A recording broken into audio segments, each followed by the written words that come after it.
Dans le cadre de la commission développement durable de l'université, c'était une idée qui nous trottait dans la tête depuis un moment. Comment est-ce qu'on pourrait faire pour réduire les émissions de gaz à effet de serre des déplacements en avion de la communauté universitaire? Et en 2018, on a décidé de former un petit groupe de travail pour étudier les possibilités qui s'adapteraient bien à notre université. On a proposé plusieurs solutions au rectorat qui allaient d'une solution très soft, volontaire, à une solution plus cadrée. Et c'est dans cette direction-là que finalement le rectorat est allé en choisissant d'imposer une taxe sur tous les déplacements en avion de l'ensemble de la communauté. Ensuite, nous avons discuté avec nos collègues dans les facultés, à l'association des professeurs par exemple, et nous avons été les premiers surpris de voir l'excellent accueil que les collègues ont réservé à cette proposition. En fait, s'il y a eu des commentaires de changement, d'amélioration, c'était plutôt allant dans le sens de renforcer cette proposition qui était faite à ce moment-là et qui a démarré en 2019.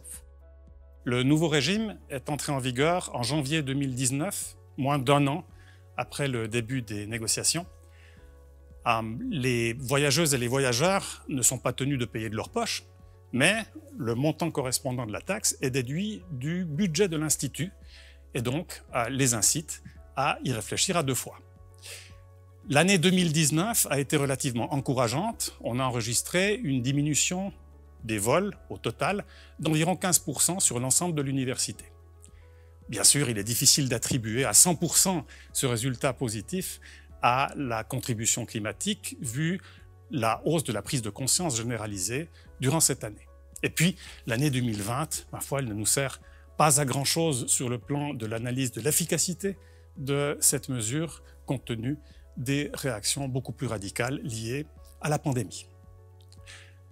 Cela dit, le régime en place est bien accepté par la communauté universitaire et il permet de récolter durant une année normale une quarantaine de milliers de francs qui sont utilisés à des fins de promotion de la mobilité douce sur le campus, également en appui aux diverses associations d'étudiantes et d'étudiants qui sont actifs en matière de durabilité.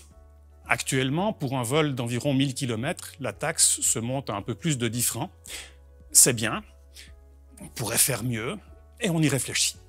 Parmi les résultats qui m'ont frappé de cette opération, c'est par exemple le fait que nos collègues qui organisent un voyage pour les étudiantes et les étudiants réfléchissent en amont désormais à la destination de ce voyage, alors qu'avant, ils choisissaient la destination, puis ils disaient eh ben, on ne peut pas y aller autrement qu'en avion.